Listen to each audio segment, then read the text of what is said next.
I'm Lia Ditton and we are here today on a brand new Southerly 38, and joining me is Rowland, who's the service engineer at Lewmar, and we're here to look at the Lewmar Ocean 46 winch and take it apart.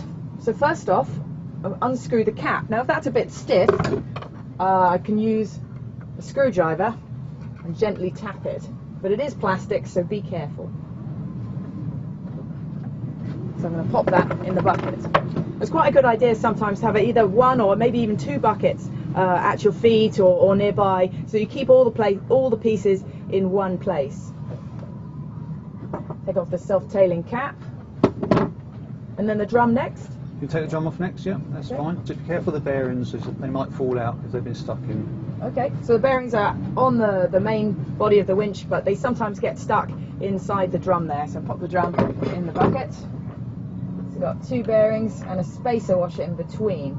Now sometimes if you're, particularly if you're doing this for the first time or it's a different winch, you might want to have a digital camera handy, take a couple of shots so that when you're putting it back together it's really easy. You can just flick through the pictures you took earlier, or yesterday, however long it takes. So am I best to pull out the main part first or the bearings next? You can take the centre spindle out now that's held in by the two collets at the top there. Those collets are holding that centre spindle in place. Okay. So now you should be able to withdraw that centre spindle. Oh, the centre spindle? Yeah. Okay. So we've got two gears, the larger gear and the smaller gear, so it's a two-gear winch, obviously. Pull that out with, I just put my fingernail underneath there, but you may want to use the screwdriver. So this winch is in fabulous condition, it's pretty clean. But if you've left your winch servicing too long, you might consider wearing a pair of gloves. So pull this out. So what's going on inside here? Inside there you've got two pulls and springs. Okay. So as you take that apart, they could spring out. Okay. So be careful with that. As it is, yep. I've left a couple of pieces inside there. It's worth checking for wear on the pulls at this stage, and if it's a broken spring, obviously replace that. And how often do you think I should be replacing the pulls? Probably every 5 years, and the springs you can replace every time you service. Okay. It's also worth checking the bearing that's in that output gear here, this bearing here. Okay, the central bit of plastic? That's it. Do that, just put this one in. Pop it through. Centre spindle in it, and make sure it's a good fit.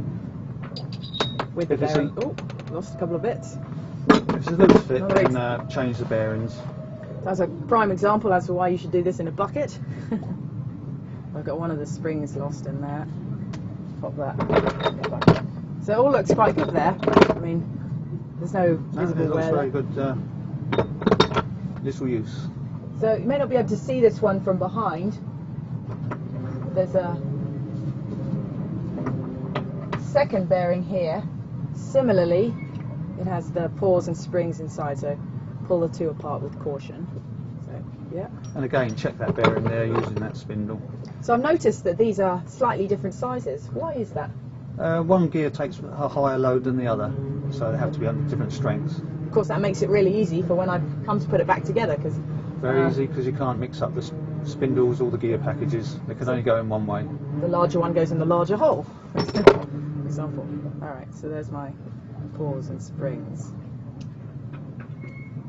Pull them apart, tricky little things. So again, what if they're a bit stiff there? What's my best tool to push that out with? If you get a new bearing, you can actually get another bearing, and using that, just push it through. Okay, so I have a go. So it just pushes right out. That's it, discard the old one. Look at that. There we go. You put a new one in. Cool. And there we have it.